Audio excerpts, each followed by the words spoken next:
Hey there, welcome to Broderos. Tonight, we've got hours of chilling horror stories combined with soothing rain sounds to help you relax and sleep. Before you drift off, leave a comment below and let us know where you're listening from and what time it is. And don't forget to hit that like button and subscribe right away. If you end up not enjoying it, you can always take it back later. Get cozy and let the fear take over. Have you ever wondered if you're truly seeing yourself? It was just a passing thought at first, something that appeared in the quiet moments before sleep. But the more I thought about it, the more unsettling it became. The mirror in my hallway, the one that had hung there for as long as I could remember, had begun to change.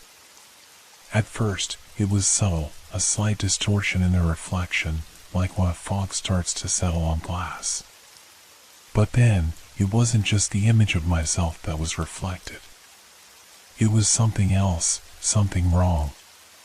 The mirror had become more than just a piece of furniture. It had become a portal. A window to something darker. I had recently moved into this old house, a place that felt both familiar and strange at the same time. The walls creaked with every step, and the floorboards groaned as if they were carrying the weight of past memories. It was an isolated place, tucked away in the outskirts of town, far from the bustling streets and crowded cafes. I had hoped the solitude would give me peace, help me clear my mind after everything that had happened. But now, it felt like the house was closing in on me, its silence growing heavier with each passing day. My name is Alex. I'm in my early 30s, a man with a history I don't talk about much. It's hard to explain. A part of me still remembers the moments, the sounds, the faces, the pain. But I try not to think about it. I try to bury it, to move forward. The house was supposed to be my fresh start. A new beginning.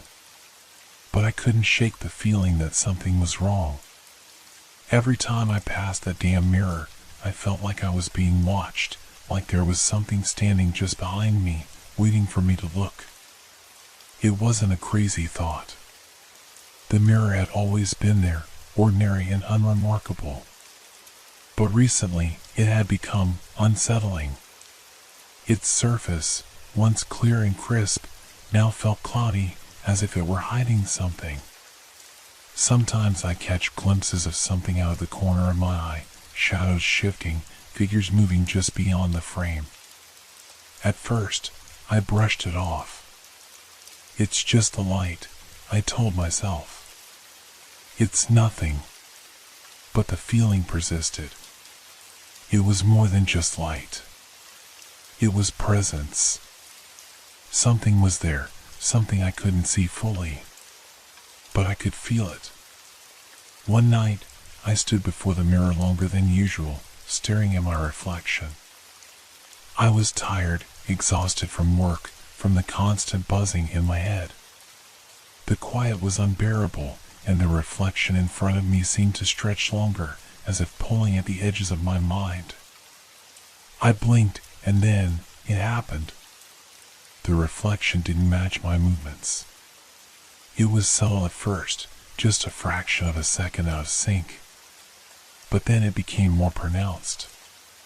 My reflection stood still while I moved, mimicking my gestures, but not in the same way. There was something off about it. I reached out, my hand trembling as if to touch the glass, to prove to myself that it was just a trick of the light.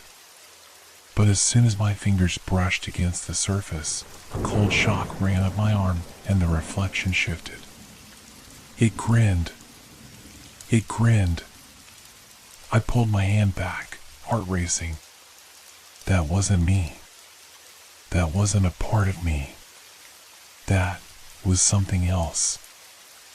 I blinked rapidly, rubbing my eyes, trying to clear the vision.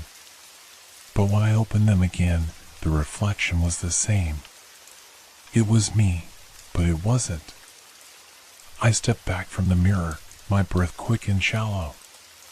What was happening? I turned away, my head spinning, but I couldn't stop myself from glancing back over my shoulder. The reflection was still there, waiting for me, staring. I had to get out of there. I rushed to the door, pulling it open and stepping out into the hallway. But the hallway felt different now. Darker. The air felt heavier, as if something was pressing against my chest.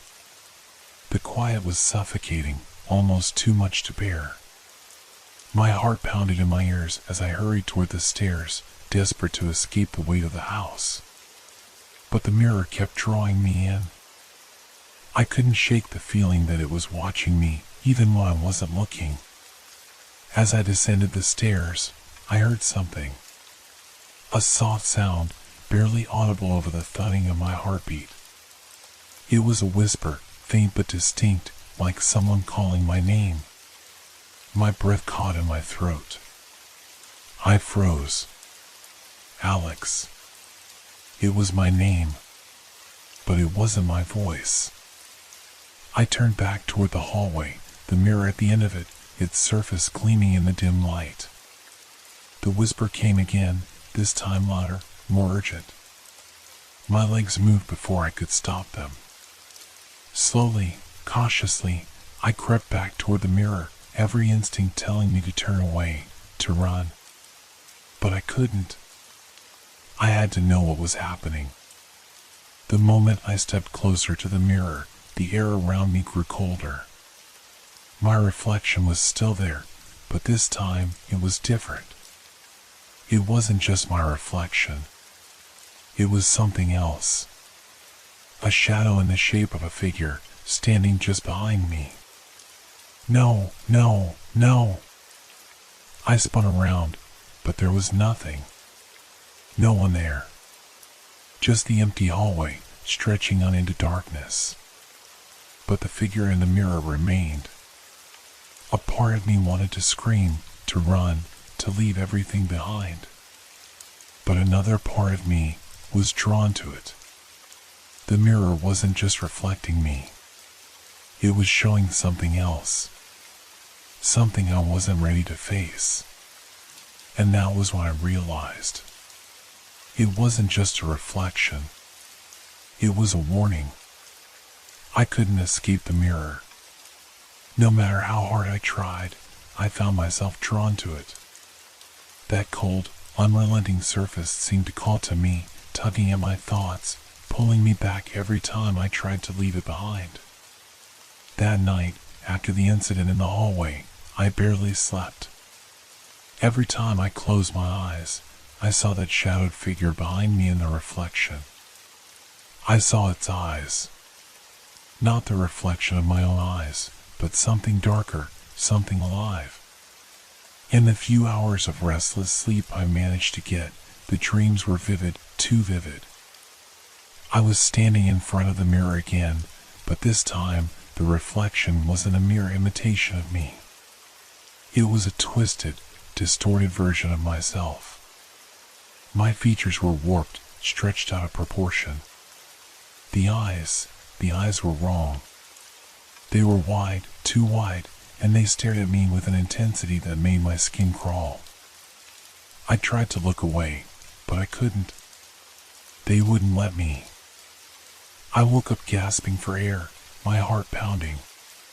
The room was dark, but the feeling of being watched was more suffocating than ever.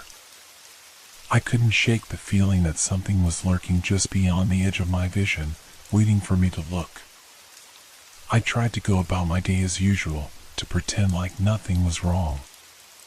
I went to work, I ran errands, I ate lunch, and I did my best to ignore the nagging presence that haunted my every thought. But it was impossible. Every corner I turned, every moment of silence, I felt its eyes on me. I found myself passing the mirror again that afternoon, as if compelled.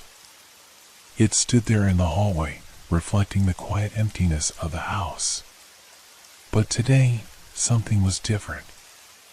The edges of the mirror seemed darker, like the glass itself was absorbing the light, twisting and distorting everything around it. It no longer felt like a simple reflection, it felt like something was trying to break through. I paused in front of it. My own reflection was still there, but something was different. My face looked pale, more drawn than usual. There was a tightness around my eyes, a flicker of something that I couldn't place. But it wasn't just me that I saw. There was something else. A figure standing just behind me. My breath caught in my throat. I turned quickly, my pulse racing. Nothing. No one. But the figure in the mirror didn't move. It stood still, its form as clear as mine. I could feel my heart thudding in my chest, my mind trying to grasp at some sort of explanation, some reason for this madness. I looked back at the reflection. It wasn't me. The figure was taller, its body outlined in a shadow that seemed too dark to be part of the room. Its eyes were the same wide, unblinking eyes from my dreams. They didn't belong to me. They didn't belong to anyone I knew. I could hear the soft, rhythmic sound of my breathing in the silence, but there was another sound. A faint rustling, like clothes shifting, something moving closer. I stepped back, my legs trembling. The figure didn't move, but its gaze remained locked on mine. Suddenly, I saw its lips begin to move. It was speaking, though I couldn't hear the words. Its lips twisted into an expression I couldn't quite read, as if it was mocking me, or warning me. My body acted before my mind could catch up. I rushed to the mirror and slammed my hand against the glass, trying to break the connection, to stop the nightmare unfolding in front of me. My fingers tingled with a strange coldness as they made contact, the glass smooth and unyielding. The figure in the reflection recoiled as if in pain, its face contorting in a grotesque manner. I stumbled back, my head spinning, nausea rising in my chest. And then, as quickly as it had appeared, the figure was gone. I stood there for a long moment, the silence swallowing me whole. My hands were still shaking, my mind struggling to process what had just happened. Was it a trick? Was I losing my mind? But the reflection was normal again. My own face stared back at me, pale and tired, but nothing else. No shadows. No figures. Just me. I was left standing there, staring at my reflection, wondering if what I had seen was real. I couldn't explain it. I wanted to believe that I was imagining things, that it was all in my head. But deep down, I knew better. There was something in that mirror. Something that wasn't me. Something that was watching. I couldn't tell anyone about it. Not yet. They'd think I was crazy, and I wasn't ready to lose control, not over something like this. But I couldn't deny it. Whatever it wasn't just a reflection. It was something more. And I was starting to feel like I was losing myself in it. The following days blurred together, a haze of confusion and fear. I tried to go on with my life as if nothing had changed, but the mirror was always in the back of my mind. Every glance in its direction sent a chill down my spine. Every quiet moment was filled with a nagging sensation that I wasn't alone. I couldn't stop thinking about the figure in the reflection. Who was it? Why was it there? I'd never seen anything like it before. It felt wrong, so wrong that it couldn't have been just a trick of the light. My days became a cycle of avoiding the mirror. Every time I walked past it, I averted my gaze, as if looking at it would draw the figure back into the real world. But no matter how hard I tried, I couldn't escape it. The thought of it lingered like a shadow, just beyond my reach. That night, after an unusually long day at work, I came home exhausted. My body ached from the stress, but my mind was still racing. I needed to sleep, but the fear kept me awake, my thoughts spiraling in a never-ending loop. I kept hearing sounds in the house, soft creaks, footsteps that weren't mine, whispers carried on the wind. But every time I tried to rationalize it, something deeper inside me screamed that it wasn't right. I found myself in front of the mirror again. How did I end up here? I didn't want to look, but my feet moved of their own accord. The glass seemed darker tonight, the edges fraying into shadows. The reflection was the same, but I couldn't shake the feeling that something was wrong. I stood there, staring at my reflection, waiting for it to happen again. The figure, the eyes, the distortion, and then, there it was. The figure stood just behind me, its presence as cold and suffocating as before. This time, its outline was sharper, more defined. I could see it clearly now, though it still wasn't quite real. It wasn't like a person. It was more like a shape, a thing, an absence that somehow filled the space behind me. But the worst part was its eyes. Those eyes were the same as before, unnervingly wide, frozen open like they were permanently stuck in a state of terror. I froze. My heart skipped a beat as I felt the air around me shift. The hairs on the back of my neck stood up. My reflection, myself, seemed to shrink away from it. I turned slowly, expecting to see the figure standing behind me. But there was nothing. No one. I exhaled a shaky breath, trying to calm myself. It was just my mind playing tricks on me. But then, a sound. A soft, almost imperceptible rustling from behind me. I turned quickly, my breath caught in my throat. Still nothing. The house was empty. The silence was suffocating. But the figure in the mirror, it was still there. I backed away, my hands shaking uncontrollably. The figure followed my movement, its form shifting, contorting in ways that didn't make sense. It wasn't even human anymore. It was a mass of dark, shifting shapes, a blur of motion that felt both distant and terrifyingly close at the same time. The eyes, those haunting eyes, they stayed locked on mine. And now, I could hear it. The whispering. It was faint at first, a murmur that seemed to rise from somewhere deep within the glass. I leaned in closer, unable to resist. I knew it was wrong. I knew I shouldn't. But I had to know. The whispering grew louder, clearer. Help me. I recoiled, staggering backward. The words were unmistakable. They were coming from the reflection. Not my reflection, its reflection. The thing in the glass was speaking to me. I turned away, unable to take it any longer. My heart was hammering in my chest, my thoughts a tangled mess. But as I turned to leave, I heard a sound that made me freeze in my tracks. A soft thud. It came from the mirror. I spun around to face it, my stomach twisting. And there it was. The figure was now standing much closer, its hand pressed against the glass. The touch seemed to leave a dark smear on the surface, like ink spreading across paper. For the first time, I could see its face more clearly. The features were wrong. Deformed. It looked like a face that had been twisted and pulled out of shape.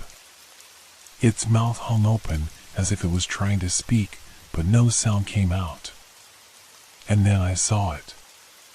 In the reflection, just behind the creature, I was standing there, too. But not the me I recognized. No, this version of me had the same wide, unblinking eyes. It stood there, silent, unmoving, just like the thing that was now pressing its face against the mirror. I stumbled backward, my vision swimming as panic set in. This couldn't be real. It couldn't be real. But everything around me, the air, the silence, the eyes, it felt too real. In the dim light, I could swear I saw my reflection move. It twitched. Just for a second. It was moving. I wanted to scream, but no sound escaped my throat. I was rooted to the spot, my body too terrified to move. The whispers started again, this time louder, clearer. You can't escape. I turned and ran, not daring to look back. But deep down, I knew I couldn't run from it. It was already inside me. I couldn't escape it. No matter how far I ran, how quickly I closed my eyes, the reflection was always there. It followed me everywhere, a constant presence in my life. I started seeing it even when I wasn't near the mirror. Every surface became a potential portal, a window into that twisting world. The figure, no, the thing, would appear in every reflective surface, glass, metal, puddles on the street, even the blackened surface of my phone screen. It was always lurking, waiting, watching. I tried to keep myself busy. I told myself that I could fight it, that I was stronger than whatever this thing was. But with each passing day, I could feel my grip on reality slipping. The lines between what was real and what was reflection blurred further. I was losing track of time.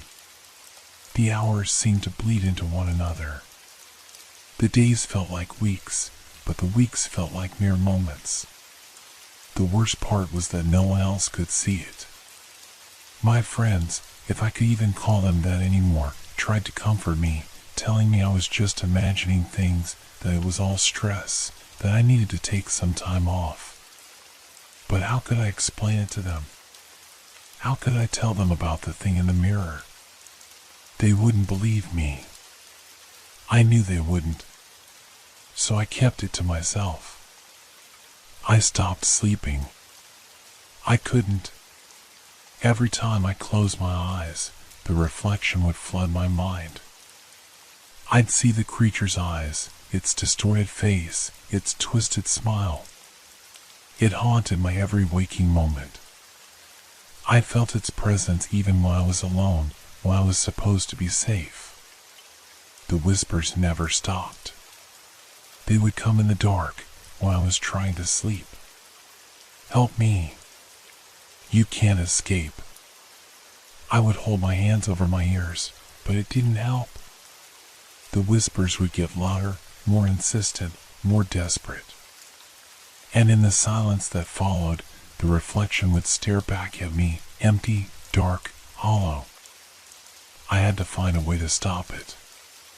To make it stop. I tried everything I could think of. I covered every reflective surface in my apartment, hoping that if I couldn't see it, it couldn't see me. But that only made things worse. It made the whispers louder. It made the air feel heavier. The pressure in my head grew unbearable. The silence after the whispers, the stillness in the house, was more frightening than any noise could be. I couldn't escape it. I couldn't outrun it.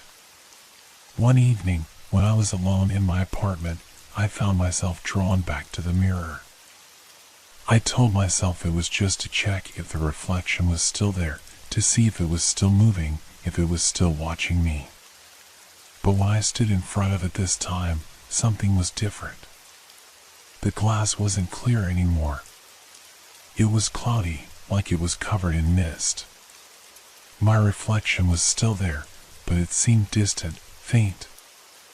As if I was looking at a version of myself from behind a foggy window. But then, it appeared again. The thing. It wasn't standing behind me this time. No. It was stepping through the glass. I froze, my body refusing to move as I stared in horror. The thing's limbs contorted, its body bending and twisting in ways that no human body should ever be able to move. It stretched, its eyes locked on mine, its mouth opening wider and wider until it seemed to split at the seams, revealing a gaping, black void inside. I couldn't breathe. I couldn't think. My body was paralyzed, frozen in place as the thing reached out, its hand no longer a reflection, but something that could touch me. I stepped backward, heart pounding in my chest.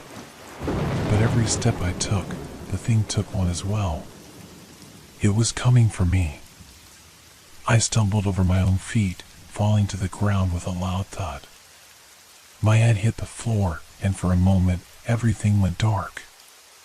But when I opened my eyes, I was no longer in my apartment. I was in the reflection. I could see myself, but I wasn't me anymore. I was a twisted version of myself, my face contorted with fear, my eyes wide and unblinking, just like the thing's. I looked at my hands. They were shaking, trembling, just like the figure in the mirror. I reached out, trying to touch the edge of the glass, but it felt solid, cold, as if it was no longer a window to the world I knew. I wanted to scream, but no sound came out. The only thing I could hear was the whispering. "You're mine now. You can't escape." The figure was right behind me now, its breath warm against my neck. I could feel its presence, its weight in the space with me. It was so close that I could almost feel it touching me. I turned, but there was nothing. The room was empty, except for the mirror, and the reflection of me staring back, unmoving, silent. I awoke, drenched in sweat, my body trembling violently. The mirror was still there, sitting innocently across the room. I could see its edges glinting in the faint light of the street lamp outside. Everything was normal again, or so I thought. But I knew better now. I could feel it. Something had changed. The mirror was no longer just a mirror. It had become a doorway. I stood up, my legs weak and unsteady. The room felt wrong, like it was twisting around me. The walls seemed too close, the air too thick, pressing against me like it wanted to suffocate me. But I couldn't stop myself.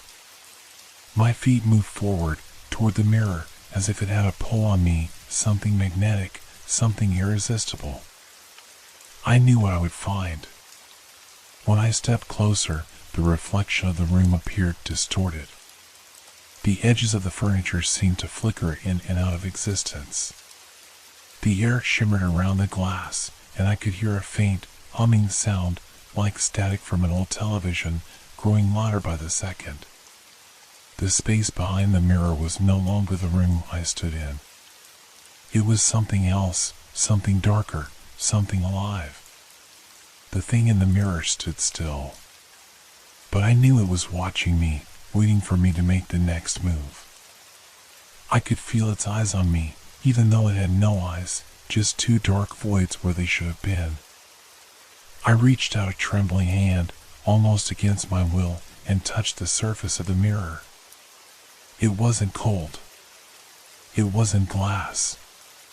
It was soft, like skin, like flesh. I jerked my hand back, gasping for breath. What was happening? Then, in a movement that made my stomach lurch, I saw the reflection of myself in the mirror smile.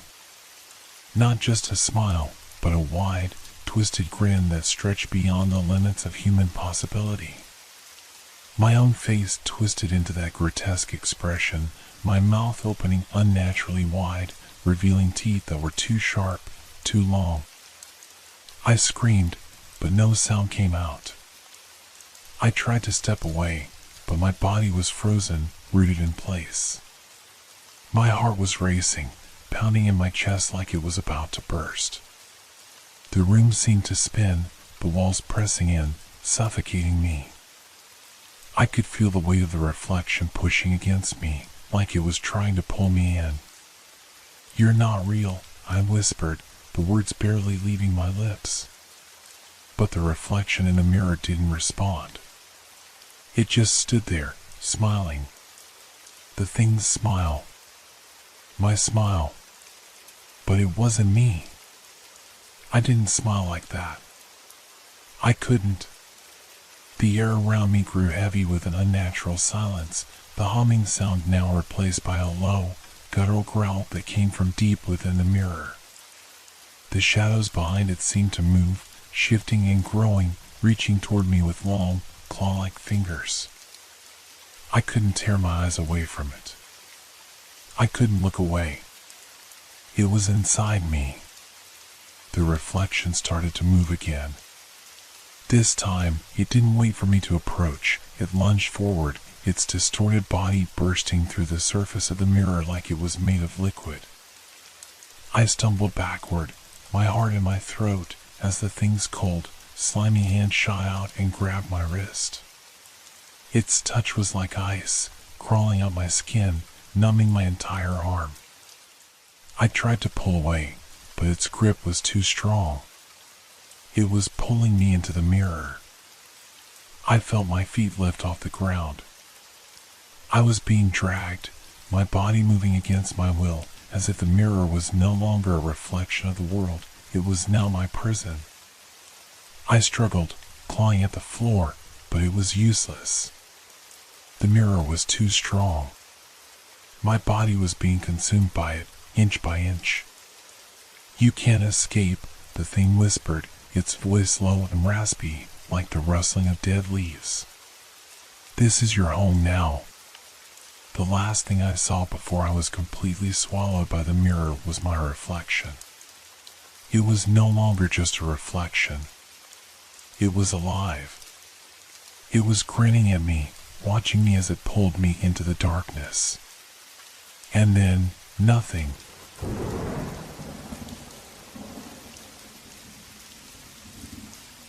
I first noticed it on a quiet evening, like any other, when the shadows seemed to stretch a little too long. It wasn't until I started walking through the park that I realized something was off. At first, I thought it was the angle of the setting sun, or perhaps just my tired eyes playing tricks on me. But the longer I walked, the more I couldn't shake the feeling that something was following me.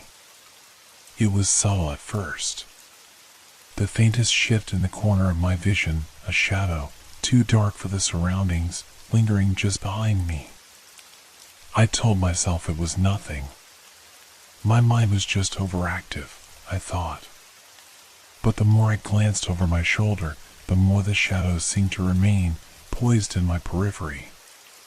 The park was quiet, far quieter than usual for a place that usually buzzed with families and children playing. A light breeze ruffled the leaves, their whispering sound mixing with the distant chirp of crickets. It should have been calming, but it wasn't. There was a presence that made the air feel thicker, colder. I quickened my pace, heart starting to thud in my chest. No, I wasn't being followed. I was just imagining things. But as I walked faster, the steps behind me seemed to match mine, growing in sync with my hurried pace. I froze. The sound of my own footsteps echoed in my ears, but they were not alone. There were two sets of footsteps now, and neither had I heard approaching. I spun around, eyes scanning the park. Empty. The path was bare, the trees still and unmoving. No one. I exhaled, a shaky laugh escaping my lips. "It's nothing. Just the wind," I muttered to myself. But then I felt it. A chill crawling down my spine. The hairs on the back of my neck stood on end. The shadow. It wasn't gone. It was still there, lurking at the edges of my vision, as though waiting for me to turn my back. I stared harder, trying to pierce the dimming light, trying to make sense of what I saw, or what I thought I saw. It wasn't like the usual shadow, the one that moved in the same direction as me. This one was almost separate, as if it had a life of its own. I could almost see it twitching at the edges, shifting unnaturally. I glanced around, looking for anyone, anything that could explain this feeling of dread creeping up my spine. But the park remained empty, a hollow space stretching before me. Yet, there was no denying the growing sensation that I was not alone. I started walking faster, my breath hitching in my throat. The shadow seemed to pick up its pace, keeping in step with mine. Every time I quickened my pace, it followed, relentless, steady, as if it had been walking behind me my entire life. Suddenly, a loud crack echoed through the air, a branch snapping from somewhere far behind me. I turned again, more quickly this time, but there was nothing. Nothing except the now far too familiar darkened corner of my vision. I felt a weight settle deep in my chest. "Stop it," I whispered under my breath. "It's just your mind. It's just stress." But I knew. Deep down, I knew it wasn't. It couldn't be. Something was wrong. The air felt too cold now, too still. The only sound that remained was the rhythmic beat of my heart pounding in my ears. I turned, deciding to make my way out of the park. My footsteps hurried, breath ragged. But the shadow, it followed, relentless, a dark mass shifting in the corners of my vision. My pulse quickened as I glanced over my shoulder, but no matter how many times I looked, it was always there. Was I just imagining it? Or was there truly something dark and hidden in the corner of my world, watching and waiting? I walked faster, faster still, until I reached the gate. The feeling of eyes on me was overwhelming, suffocating. As I stepped through the gate, I felt an odd sense of release, like I had escaped something. But as I turned my head, just for a second, there it was again. The shadow, stretching unnaturally long in the evening light, as if it was alive. I didn't stop to look again. I kept walking, forcing my legs to carry me farther, faster. But the chill never left. Nor did the shadow. The next few days blurred into a haze. I tried to convince myself that I had simply been exhausted, overworked. Maybe the darkness in the park had played tricks on my mind. But it didn't go away. That feeling, the sense of being watched, of never truly being alone, remained. Even in the comfort of my own apartment, I felt it creeping at the edges of my thoughts. It started with small things. I'd leave my apartment and feel a shift in the air, a sudden drop in temperature that had no explanation. I'd turn around, half expecting to see someone behind me, but the street would always be empty. Yet, I couldn't shake the feeling of being followed, always just beyond the corner of my eye. I told myself I was paranoid. It was just stress, just my overactive imagination. But then came the dreams. I hadn't been sleeping well, that much was true. But these dreams, they were different. Dark, twisted, vivid dreams where I was running through endless hallways, always just out of reach of whatever it was chasing me. It wasn't a person, or even a thing. It was something darker, something that slipped between the cracks of my reality, like a shadow moving too fast to be caught. In the dreams, I could hear it, the sound of heavy breathing, the soft scuffing of footsteps in the dark.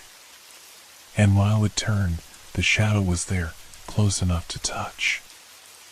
I'd wake up, drenched in sweat, heart racing, only to find the room still dark, still quiet.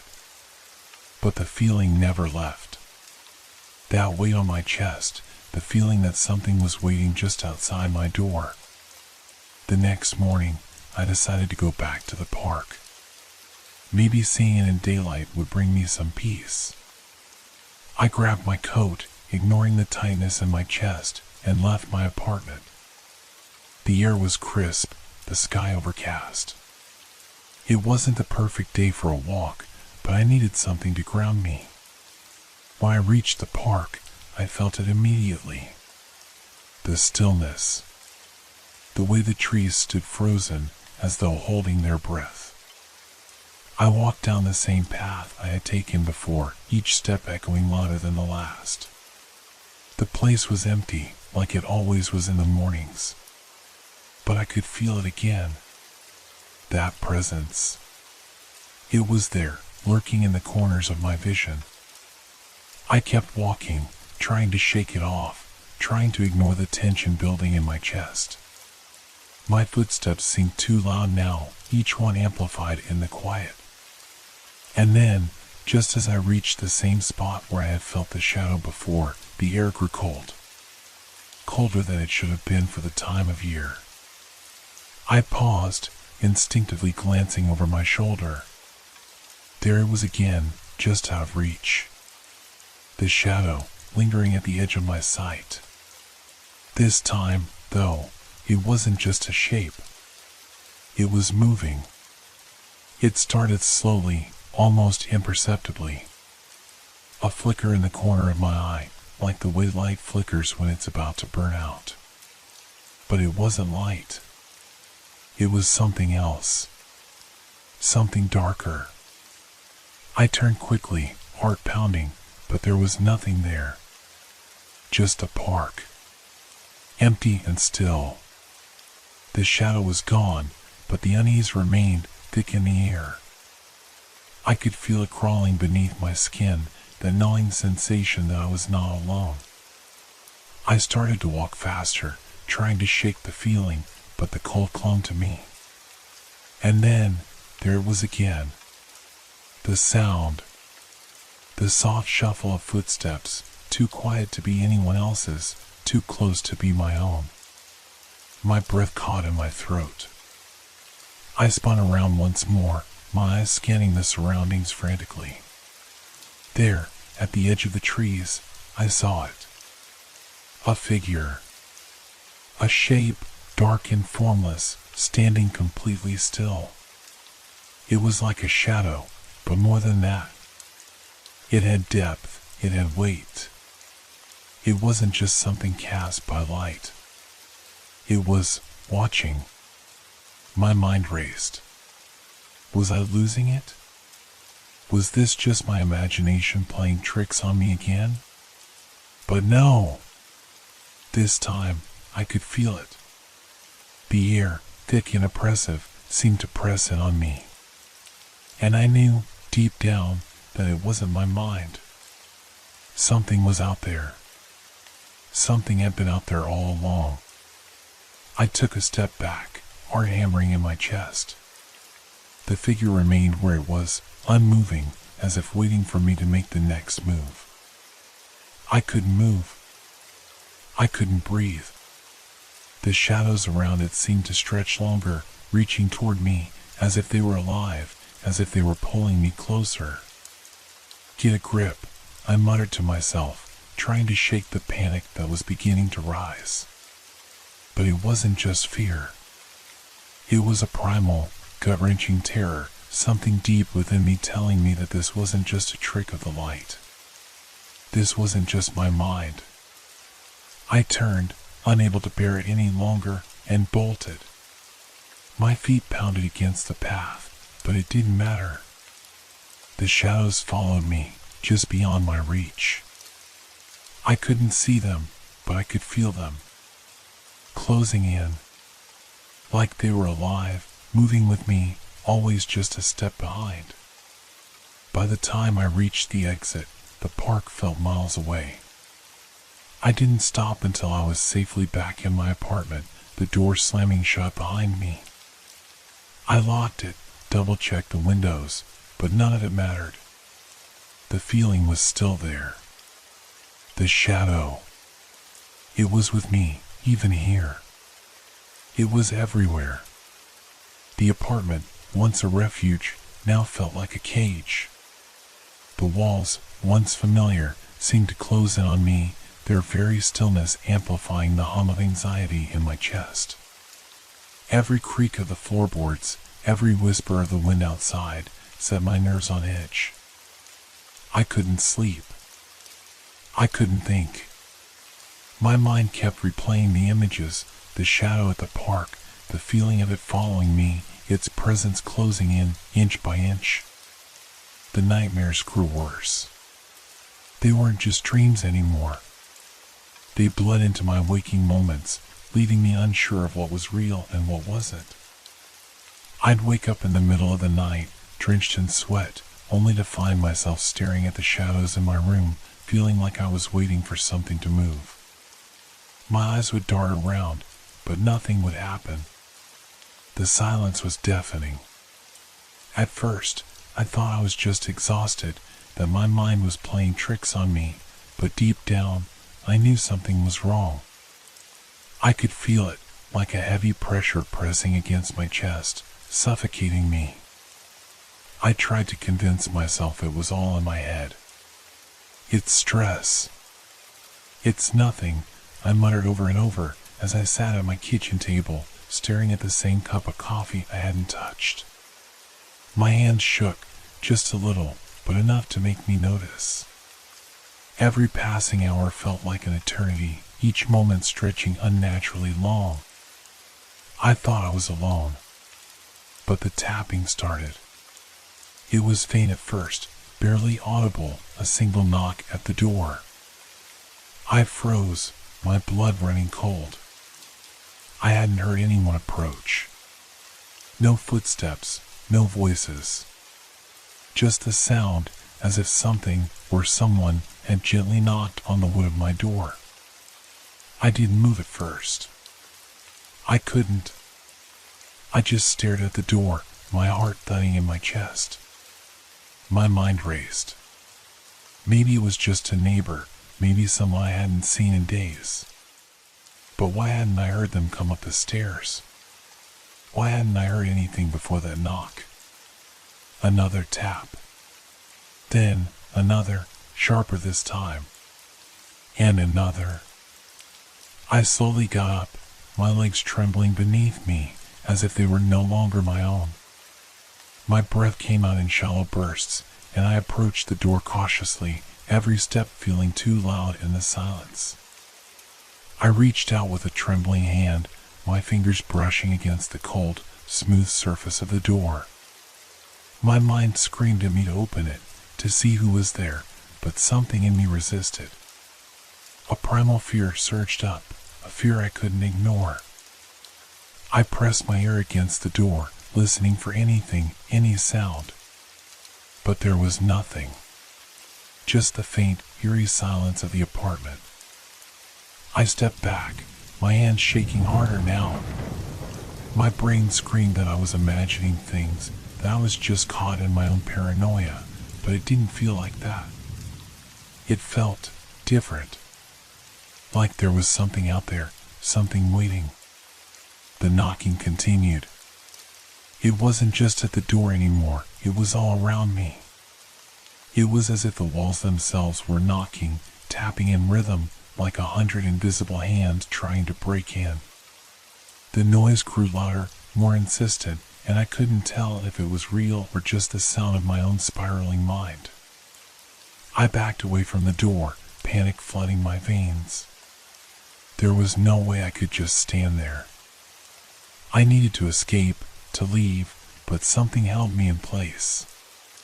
The air grew heavier, thick with the feeling that something was coming. The lights flickered. I gasped and stumbled backward, my pulse racing. The overhead light above the kitchen table blinked once, twice, and then went out, plunging the room into darkness. My breathing grew erratic, each breath sounding louder than the last. I fumbled for my phone in the dark, my fingers trembling as I unlocked it and turned on the flashlight. The light cut through the darkness, illuminating the empty room. I scanned the space frantically, every shadow a potential threat, every movement something I couldn't explain. Nothing. But then, a whisper. It was soft at first, just barely a breath. But it grew until it was louder, clearer. It came from everywhere. From the walls, from the corners of the room, from deep within my mind. I couldn't make out the words, but the tone was unmistakable. It was mocking, sinister. A voice I couldn't escape. I rushed to the window, desperate to see anything outside that would make sense of the madness in my head. But the world outside was silent, as empty as the park had been. The streets were empty. The buildings still. There was no sign of anyone, no hint of life. But that didn't stop the whispers. They were growing louder now, louder than the sound of my heartbeat. They echoed in my ears, all around me, twisting into something horrific. It was as if the shadows themselves were alive, speaking to me, telling me things I didn't want to hear. I turned around again, the flashlight flickering in my hand. And there, in the dark corner of the room, I saw it. The shadow. It wasn't a reflection or a trick of the light. No. This shadow moved of its own accord, stretching and shrinking, twisting as if it had a life of its own. I backed away, stumbling over my feet, but the shadow followed, creeping toward me, faster than I could retreat. It wasn't just a shadow anymore. It was a presence, a thing that was no longer confined to the corners of the room. It was here, with me, in the same space. I had to get out. I couldn't stay here anymore. But I couldn't move. The fear, the terror, held me in place like invisible chains. Then, the whisper came again, louder, clearer. You can't escape. The voice, it wasn't human. It wasn't anything I could explain. But it was there, and it was real. I turned, breaking free from my paralysis, and ran. The door, the only exit, was in front of me. I bolted toward it, my hand fumbling for the handle, my heart racing as I heard the shadows slither behind me, too fast, too close. But when I opened the door, I froze. There was nothing on the other side. No hallway. No stairs. Just darkness. I stood there, motionless, as the whispers grew louder, surrounding me, pressing against my mind. My legs buckled, and I fell to my knees, the flashlight rolling from my hand, casting an eerie glow against the walls. And then, the shadows closed in. They were all around me, suffocating, drowning me in their cold, mocking silence. But there was no escape. I couldn't breathe. I was trapped. The air felt thick, oppressive, like it was wrapping around my throat, suffocating me. The darkness swallowed everything, but the whispers grew louder. They were no longer just words, they were a roar inside my head, echoing in every corner of my mind, vibrating my skull. Get up! I tried to scream, but no sound came. My mouth was dry, and the coldness of the room crept through my skin, numbing me. I was trembling, my body stiff from the paralyzing fear that had taken hold of me. The darkness felt like it was alive, breathing, moving around me. I couldn't escape. There was no escape. The floor beneath me seemed to shift, like it was tilting, pulling me down. I reached out, my fingers grazing the wooden floor, but it was slick, wood with something I couldn't identify. My mind screamed at me to stand, to run, but I couldn't. The weight of the shadows was too much, too powerful. I glanced up, my eyes straining to pierce through the darkness. The shadow was there again, closer now, so much closer. It wasn't a shape anymore. It was a figure. A figure that stood in the corner of the room, so tall that it seemed to reach the ceiling. It had no form, no face, just an emptiness where a person should be. The edges of it rippled like smoke, dark and swirling. I wanted to look away, but I couldn't. It was pulling me in, its presence suffocating, forcing me to stare at it. It wasn't just standing there, it was moving. Slowly at first, like it was circling me, drawing closer, inch by inch. The whispers that had once been distant now felt like they were inside my head, their tone rising, jagged, as if they were feeding off my fear. "Why are you doing this?" I wanted to scream, but the words stuck in my throat. The figure didn't respond. It didn't need to. Then, something shifted in the darkness. The air around me felt heavier, like it was pressing down on me. A coldness spread across my chest, and I felt my heart stop beating for a moment. For just a split second, I wasn't sure if I was still alive. The shadow in the corner moved again, this time faster, as if it had grown impatient. The ground beneath me shifted, and the whispering grew louder until it was all I could hear. Suddenly, the lights flickered back on, just a brief flash, but it was enough to throw everything into sharp relief. I saw it. The figure, the shadow, was no longer just a shape. It had eyes. Eyes that weren't eyes at all, but holes, black, endless pits that seemed to suck the very light from the room. I tried to look away, but I couldn't. It was like my body had been paralyzed by its gaze. The darkness inside those eyes seemed to twist and writhe, and the longer I looked, the more I felt myself being pulled into them. I could feel it pulling at my mind, at my very soul. Something ancient and terrible was in those eyes. Something that wanted to consume me, to erase me from existence. I tried to move, tried to scream, but nothing came. My limbs felt heavy, like they were sinking into the floor. The air was thick with an unbearable pressure.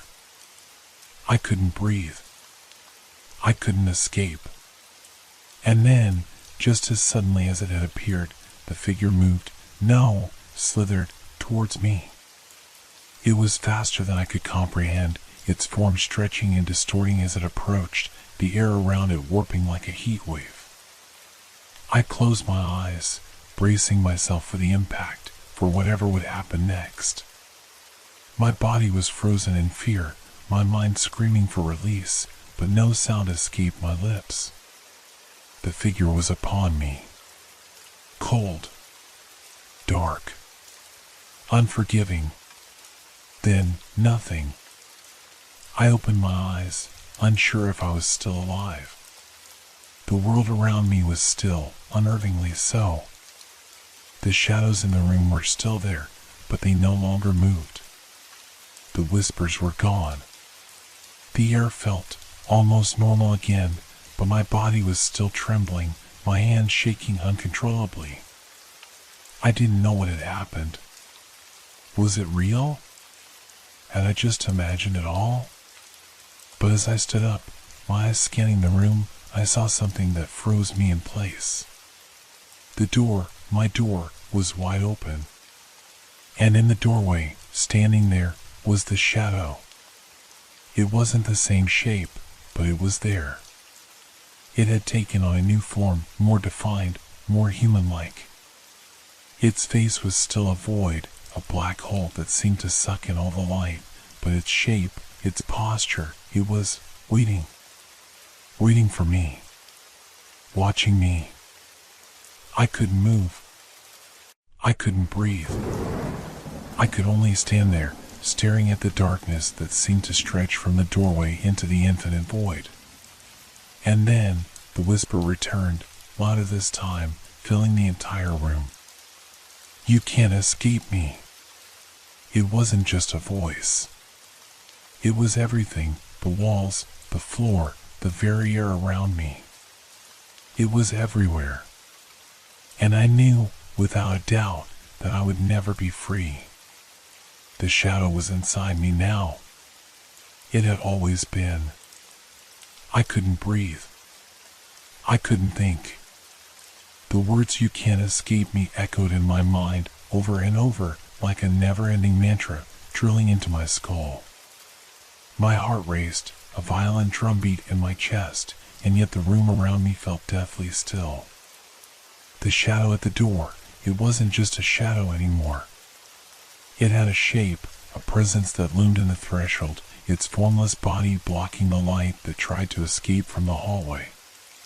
The air thickened, every inch of it heavy with dread. The floor beneath me felt like it was sinking, warping into something I couldn't trust. I should have run. I should have screamed. But my legs were paralyzed. My arms were like stone. My body refused to obey, as though I were locked in a nightmare that I couldn't escape. The only thing I could do was stare at the figure in the doorway. Its shape was tall and menacing, but its exact form was hard to grasp. There were no sharp lines, no defined features. It flickered in and out of focus, like an illusion, like it couldn't decide whether to be real or not. And yet, it was real. I could feel it. The weight of it pressed against my skin, like 1,000 invisible hands, cold and suffocating. "Why are you doing this?" I whispered, my voice barely a murmur. It didn't answer. The shadow didn't speak, at least not in a way that made sense. Instead, I felt it, this gnawing, relentless presence that seemed to seep into my mind like oil. The lights above me flickered, casting long, jagged shadows across the walls. It was like the room itself was alive, pulsing with a rhythm that matched the wild beating of my heart. The shadow in the doorway shifted. It was moving now, slow, deliberate, almost as if it enjoyed the terror it was causing. My breath came in shallow gasps. My hands shook as I slowly raised them to my face, covering my eyes. I couldn't look at it. I couldn't bear to see it approach. But no matter how tightly I squeezed my eyes shut, I could still feel it. I could feel its presence crawling toward me, wrapping itself around me, twisting its way into my thoughts. And then, in that suffocating darkness, I heard it. A voice. Not a whisper. Not a whisper this time, but a growl. Low, guttural, as though it were coming from deep within the earth itself. "You will never escape me." I couldn't tell if the voice was in my head or if it came from the shadow, but it didn't matter. It was everywhere. It was me. It had always been inside me, inside my mind. I couldn't outrun it. I couldn't hide from it. I tried to step back, but my legs were frozen. My body refused to obey. The room seemed to shrink around me, closing in, the walls pressing inward like they were folding into themselves. The air tasted metallic, thick and sour, as if it had been poisoned. My pulse throbbed in my ears, drowning out the whispers, but still, I could hear them. They were there, just beneath the surface of my thoughts. Crawling, writhing, tearing at my sanity. I needed to move. I needed to get away. The door. The door. It had been open a moment ago. I could escape. I could run into the hallway and, what? Run into nothing? Into the same oppressive darkness? No, I couldn't risk it. I couldn't even bring myself to step closer to the door, not when it felt like the shadow was watching me, waiting for me to make a mistake. "You can't outrun what's inside you," the voice said again. The words cut through the haze in my mind, slicing into the part of me that was still trying to cling to some shred of reality. I felt the floor shift beneath me, like it was no longer solid. It felt like I was sinking, drowning in the suffocating blackness that surrounded me. but no matter how deep I sank, I couldn't escape. I couldn't even move. I opened my mouth to scream, but nothing came out. My throat was too dry. My chest was too tight. I couldn't even find my voice. It was as though the shadow had stolen it from me, just as it had stolen everything else, my sense of safety, my sanity, my control. And then, in the corner of my eye, I saw it again. A flicker. A movement. The shadow in the doorway was no longer standing still. It was coming toward me. The floor beneath me cracked, splintering, the sound too loud in the stillness of the room. I stumbled backward, my feet sliding across the slick surface, but there was no escape. The shadow was everywhere now. It was in the corners, in the cracks in the walls, in the very air that I was breathing. I could feel it wrapping itself around me, tightening like a noose. I could feel it slipping inside my chest, sinking into my veins, filling my blood with ice-cold fear. It was consuming me from the inside out. The last thing I heard before I collapsed into the darkness was the whisper of its voice. You belong to me. And then, nothing. The world went black. For a long moment, I was suspended in nothingness, floating in an abyss of silence. No sound. No light. No shape. Just cold, endless blackness. I didn't know how much time had passed. It could have been seconds or hours. Days. Years. It didn't matter. Nothing mattered anymore. But then, faintly, in the distance, I heard something. A sound. A breath. My own breath. I opened my eyes. The room was gone. The shadows were gone. Or were they? I wasn't sure. I was lying on the floor, my hands gripping the rough texture of the ground. The air around me felt normal, almost. It was the strangest thing. The fear was gone. The shadow, the terror, it was as if it had never existed. But when I stood up, I knew something was wrong. Something had shifted. The world around me was off. The walls of my apartment seemed warped, like a funhouse mirror reflecting something I didn't recognize. And then, I saw it. The shadow. It was standing there, in the farthest corner of the room, watching me. Silent. Still. But this time, it wasn't just watching me. It was waiting for me to make the first move. And deep down, I knew I had never escaped. Not really. The shadow was still with me. Always. It had always been inside.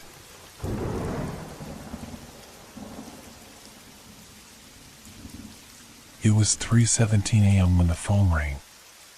At first, I thought it was a mistake, some random number or wrong call. But then the name appeared on the screen and my heart skipped a beat. It was a name I hadn't seen in years, David, my former neighbor. The man who had moved away without so much as a word. I hadn't heard from him since. I rubbed my eyes, disoriented by the intrusion into the silence of the night. My hand hovered over the phone for a moment, the small, glowing screen now casting a pale light in the dark room. The night was still, too still.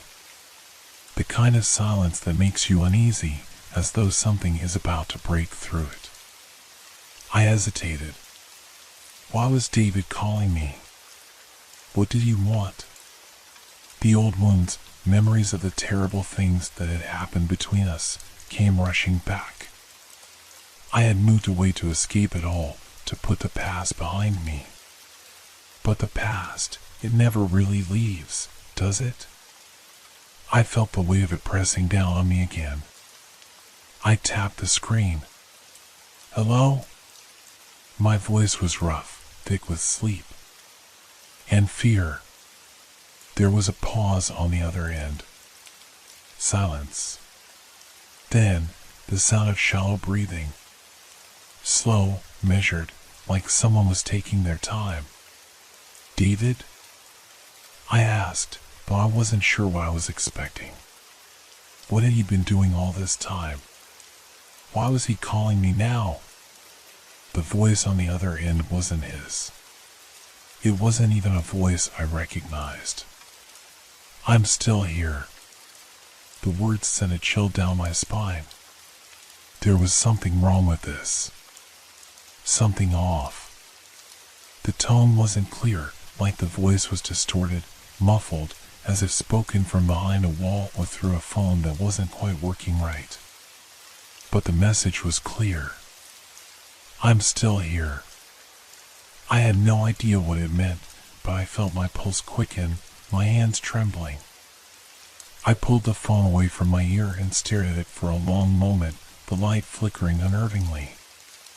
Who was that? Why did it sound like David? Why did it sound so distant?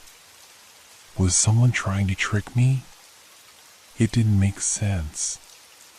Why would David be calling me from a number that I hadn't seen in years? Why didn't he speak when I first picked up? I was sure I dialed the correct number. The number that had once belonged to David. I heard a rustling noise. A sound that wasn't from the phone. I froze. It came from outside my bedroom window. The faintest shift in the air, something moving in the dark, just beyond the glass. I slowly stood, trying not to make a sound, as if the smallest movement might tip off whatever was out there. I approached the window cautiously, my heart pounding louder in my ears than my breath. I glanced outside into the blackness, hoping to see something, anything, to explain the sensation of being watched. There was nothing. Only the emptiness of the night. The neighborhood seemed still. Too still. I turned back toward my phone, but it was still on. The line still open. A low hum now buzzed faintly in my ear. I pressed the phone back to my ear, unwilling to leave things unfinished. I don't understand, I said, my voice strained. Why are you calling? The voice answered again, this time with more clarity, but it was still distorted. It almost sounded as if it was coming from multiple sources at once. You left. You left, but I'm still here. The words haunted me. They hung in the air, chilling me. Something was terribly wrong. Something I couldn't quite grasp. I pulled away from the phone, my hands shaking. I looked around the room again. Was someone here? Watching me? The darkness outside the window loomed like a void, swallowing everything. I could feel my mind spiraling, thoughts flooding in. David, was he really calling? Had I imagined the voice? I quickly dialed his old number, but the line went straight to voicemail. No answer. No connection. I sat back on my bed, clutching the phone tightly. Something wasn't right. I could feel it, deep in my gut. I turned off the light. Sleep wouldn't come. The clock on my nightstand ticked loudly, each second dragging on forever. Time felt wrong, like I was suspended in it. My head buzzed with confusion, fear, and unanswered questions. Who had called? Why? And why did it feel like they were still here? Watching. I glanced at the window again, unease creeping over me. It had been an ordinary night. Until it hadn't. Somewhere in the distance, a faint noise broke the silence again. A footstep? Or was it my imagination? I tried to convince myself it was just the wind. But it didn't stop. It came again. Closer. This time, I was certain it wasn't my imagination. Someone, was moving outside. The tension built, suffocating the air. The hairs on the back of my neck stood up as I strained to hear through the darkness. Footsteps. Slow. Deliberate. Not outside. Inside. I jumped up, my heart hammering in my chest.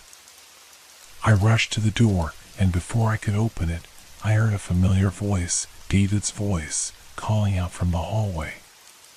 "You left, but I'm still here." And then, the silence fell once more. The voice, it wasn't a trick of the mind. It wasn't a strange, distorted call from the past. It was real. I stood frozen, my hand gripping the doorknob, unsure of what I was about to face. The voice in the hallway, the one that had been so clear, now echoed in my mind, repeating over and over, "You left, but I'm still here." My breath quickened.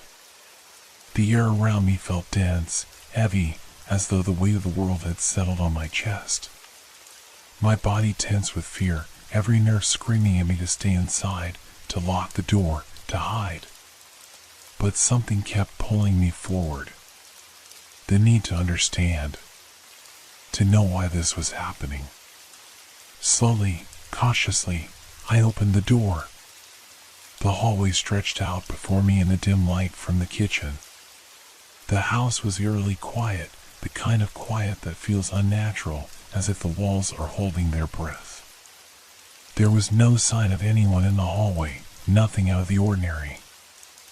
I stepped out, the floorboards creaking under my weight. I glanced to the left, then to the right. Nothing. The hallway was empty, just as I had left it moments ago. But I knew I wasn't alone. My mind raced with possibilities. Could someone have broken in? Was this some elaborate prank? But then I remembered the voice that knew things only David would know. I took another step forward, my feet heavy as I approached the staircase at the end of the hall. The silence pressed in around me, suffocating, until a faint sound broke through, a soft tapping.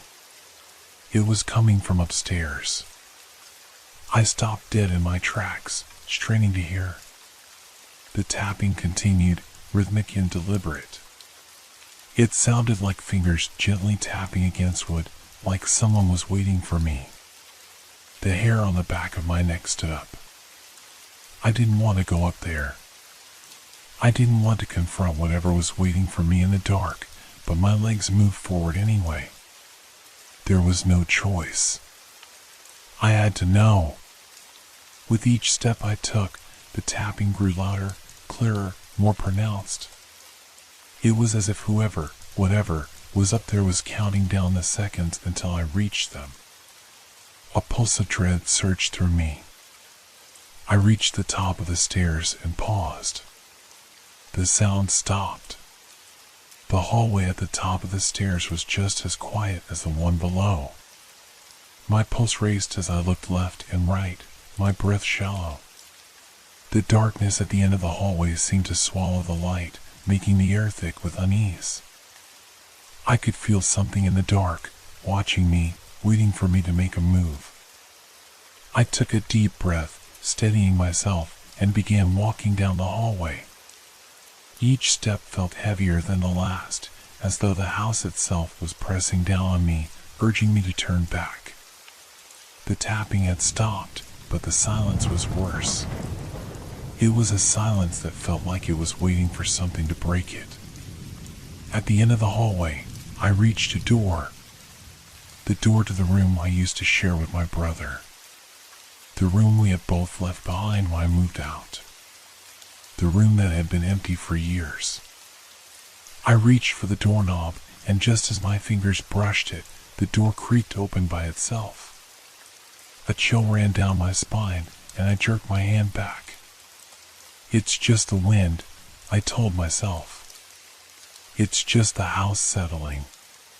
Don't be stupid. But something told me it wasn't. There was something inside. I could feel it. I hesitated for a long moment before slowly pushing the door open further.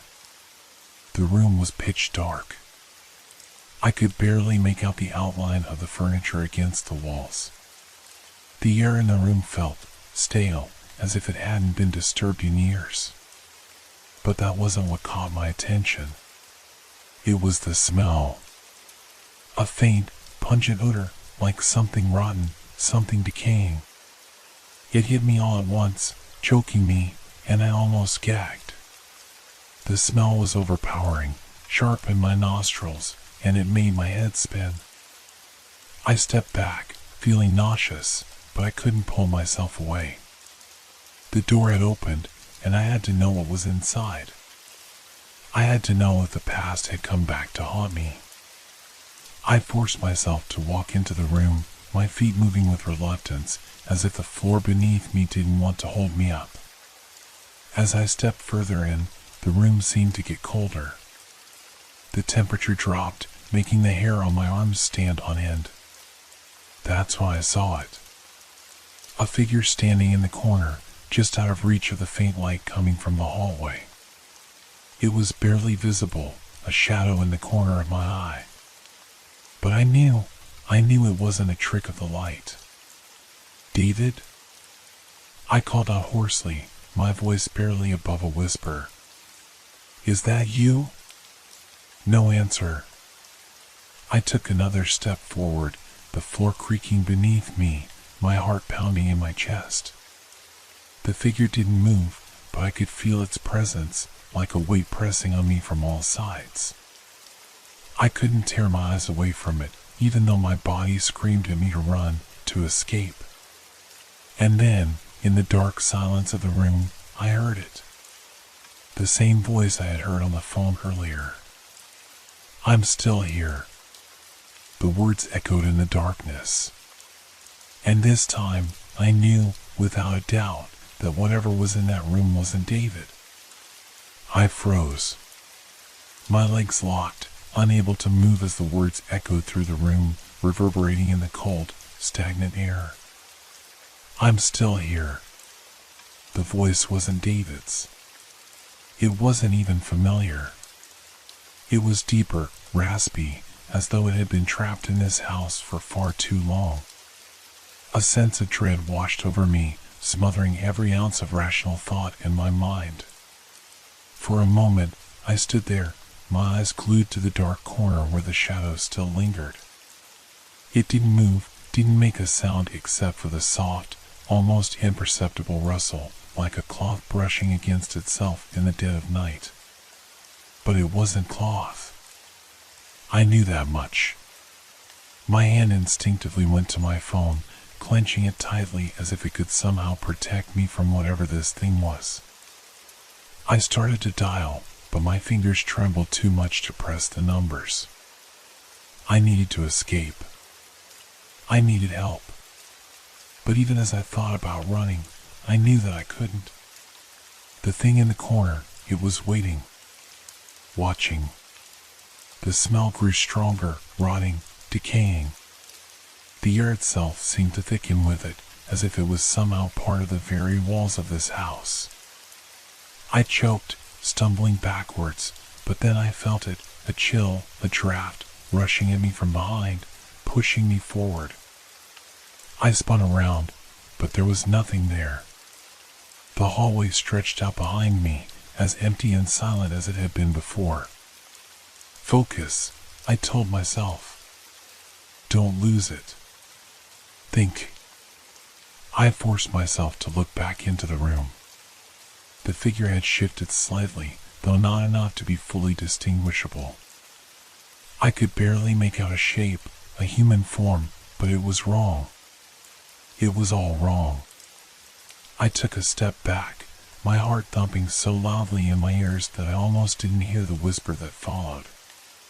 You're mine now. The words were soft but so clear, so sharp that they cut through the silence like a blade. A wave of ice-cold terror slammed into me. I couldn't breathe. It knows me. I had to run, but my legs were like lead. I took a deep breath, bracing myself for something I didn't want to face, and slowly began to back out of the room. My fingers brushed the door frame as I retreated, but then the door slammed shut. I gasped, spinning around in a panic, but there was no escape. I was trapped in this house, trapped with whatever that thing was. The walls pressed in, the air was too thick to breathe, and that voice lingered in my head. The room felt smaller now, even though I hadn't moved. It felt like the house was closing in around me. My eyes darted to the window. It was open. A sliver of moonlight streamed in through the gap, but it was too high up. I could barely reach it. I turned back to the door, trying to force it open, but it wouldn't budge. Stay calm. Think. My mind screamed, but all I could hear was my racing pulse and the increasing rhythm of that tapping sound coming from the walls. It wasn't on the floor anymore. It was everywhere. In the walls. In the ceiling. It's coming from within the house. I grabbed the nearest object, a chair, and tried to wedge it under the doorknob. But just as I was about to push it into place, the tapping stopped. A cold, suffocating silence took its place. "You can't leave," came the whisper again. It was louder now. Closer. The lights flickered, the room swaying with an unnatural movement. I felt disoriented, dizzy, as if the room itself was warping and twisting around me. The chair slid from my hands as the walls seemed to breathe, expanding and contracting like lungs. I looked up, my breath catching in my throat. The shadow in the corner was gone. I blinked, trying to focus. My mind couldn't make sense of what was happening. I had seen it. I had heard it. But now, there was only emptiness in the corner. But I wasn't alone. There was movement in the dark. Slow, deliberate, like something watching me from just beyond the reach of light. What is it? What does it want? A gust of wind blew through the room, despite the windows being shut tight. The curtains swayed violently. I could hear the floorboards creaking beneath something heavy. I looked down, but there was nothing there. The air smelled of dust, but that awful stench, the one that had been so strong just moments ago, was gone. Then, I felt a cold hand on my shoulder. I froze. A voice whispered in my ear, "Run." I didn't think. I didn't hesitate. My body acted before my brain could catch up. I shoved the door with all my strength. It flew open, the chair I had placed under it knocked aside. I burst into the hallway, but my legs were weak, trembling. I couldn't get away fast enough. I stumbled down the stairs, the sound of footsteps behind me following every step I took. The front door was just ahead. I could see the light from the porch through the windows. My only chance. I reached for the door handle and twisted. It didn't open. I tried again, frantic, but the door wouldn't budge. "It's locked." My heart pounded in my chest as I turned around. There, in the darkness, I saw it again. The shadow. The figure from the room. And then, in the silence of the night, I heard the voice, close, right behind me. "You're never leaving." I screamed and turned back to the door, but it was too late. I couldn't breathe. My hands, slick with sweat, fumbled at the door handle again. It won't open. It's not opening. The voice was closer now, a breath against my ear, like a whisper crawling up my spine. The shadow moved. Slowly, purposefully, like a predator stalking its prey. Every inch of the room around me seemed to close in, the walls pressing tighter, the air thickening. My eyes darted across the hallway, no escape. No windows. No way out. I was trapped. No. I gritted my teeth, slamming my shoulder against the door. It rattled violently, but still it refused to open. Panic surged, choking me, twisting my insides. My legs shook so violently that I could barely stand. I knew I couldn't stay here, but I had no other choice. The whispering continued, soft and guttural. You've come back, but you won't leave. It wasn't just a voice anymore, it was a presence. The words carried weight, like they were clawing into my brain, infecting my every thought. I staggered away from the door, my breath coming in ragged gasps. My heart thudded painfully in my chest as I scanned the hallway, looking for something, anything, that might help me. A weapon, a way out. But the house felt wrong. The walls seemed to pulse with an eerie energy, the floor creaking underfoot with each step I took. Even the shadows had shifted. In the corner of my eye, I saw it again. A dark figure, just beyond the reach of the hallway light. It was taller now. Broader. A human shape, but something other than human. It loomed like a dark stain on the fabric of reality itself. My stomach churned as I backed away, heart racing. The space around me warped, twisting in ways that shouldn't have been possible. My mind scrambled for logic, for something that could explain this. A nightmare? A hallucination? But the voice had been real. Too real. I turned, bolting down the hallway, desperate to escape.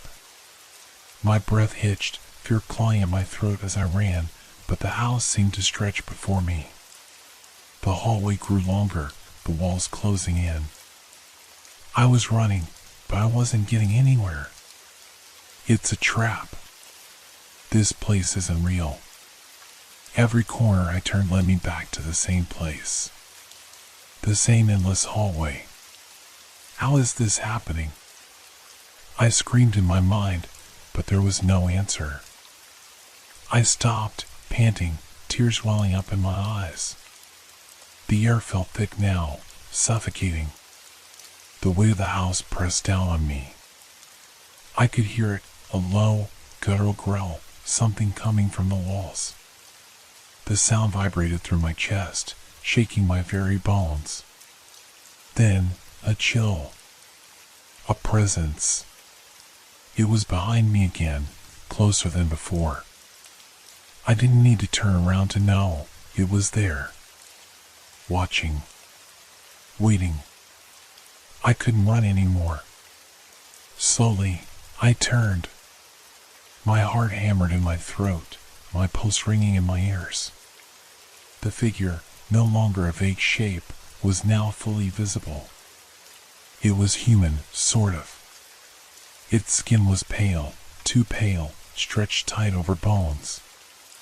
Its eyes were wide, hollow, black as tar.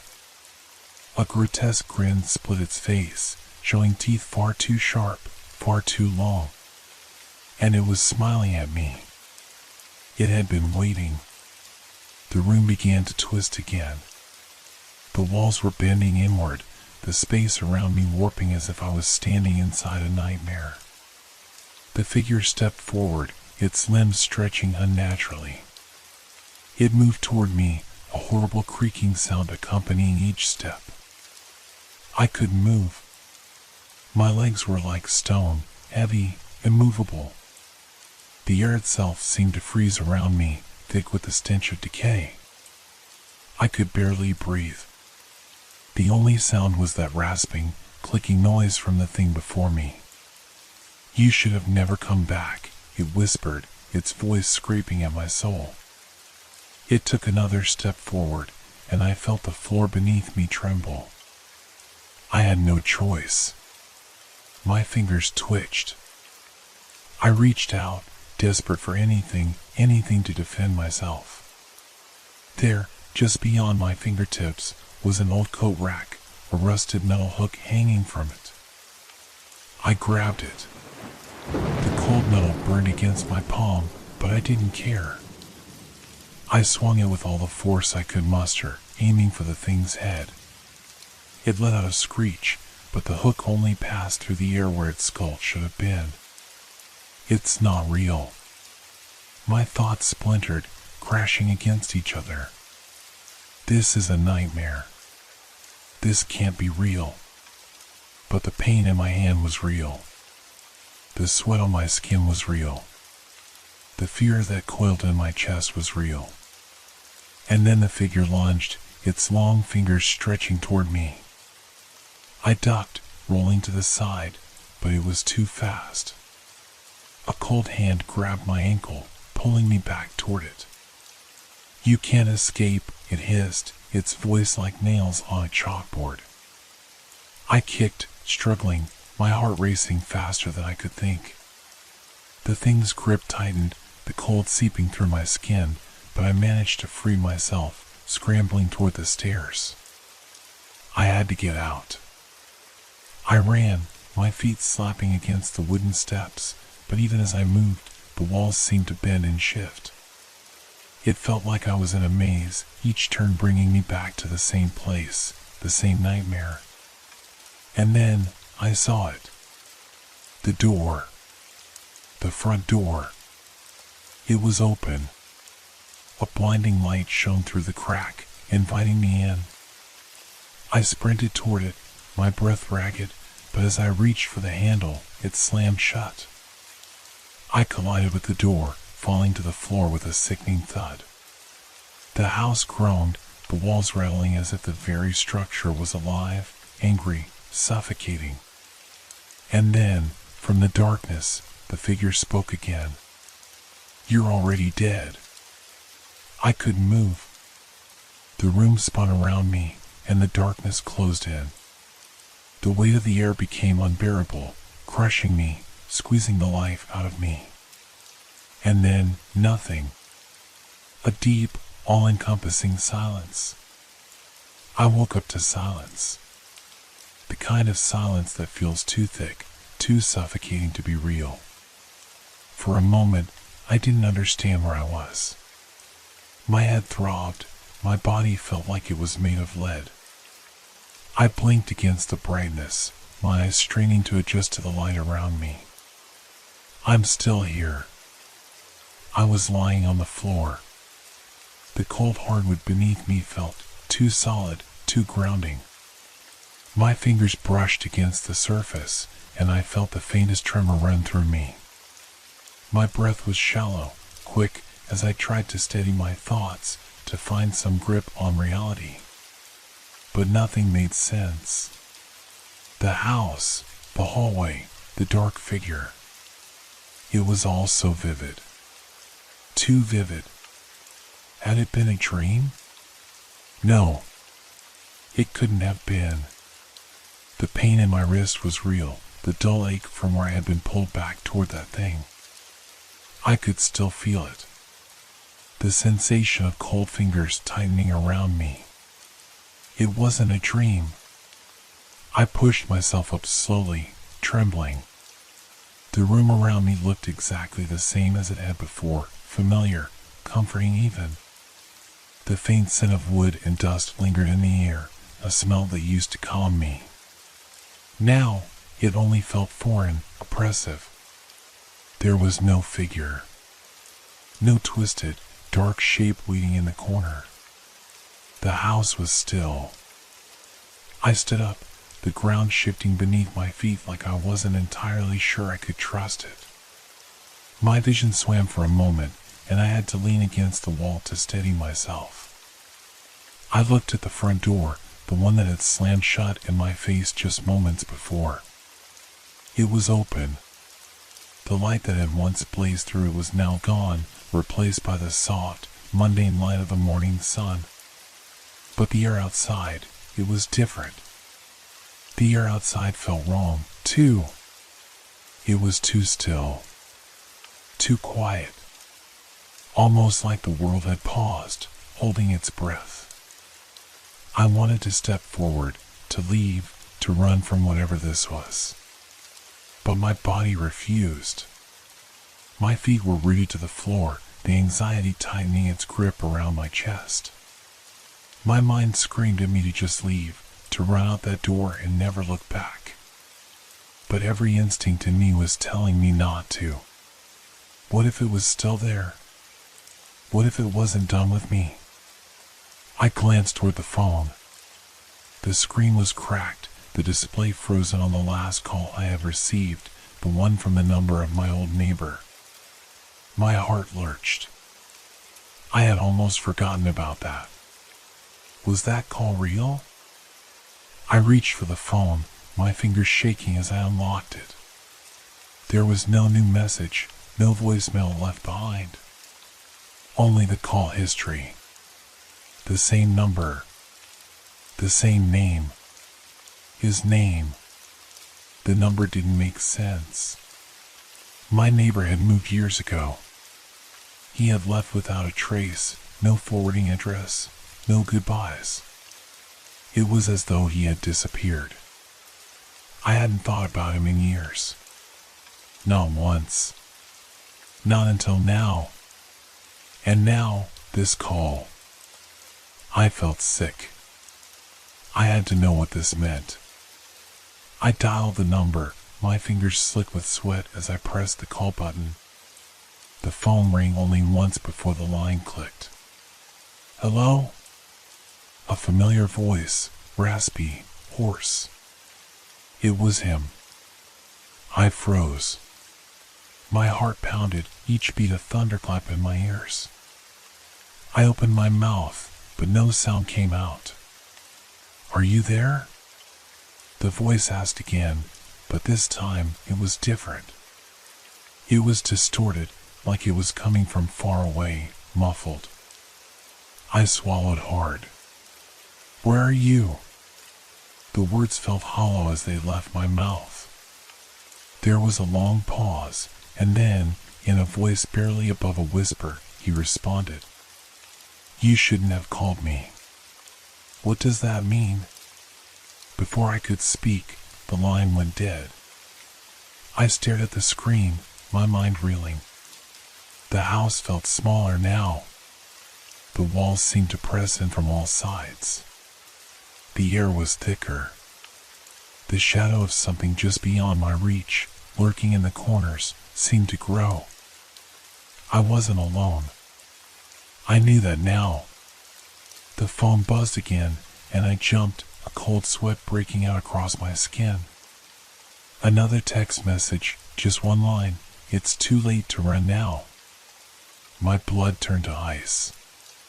The door was still open. The quiet outside beckoned.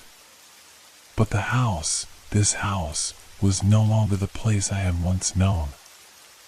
I couldn't stay here any longer. Something was coming. I didn't know what. But I knew it was too late to turn back. The walls were closing in. The shadows were getting closer. And I had nowhere to hide.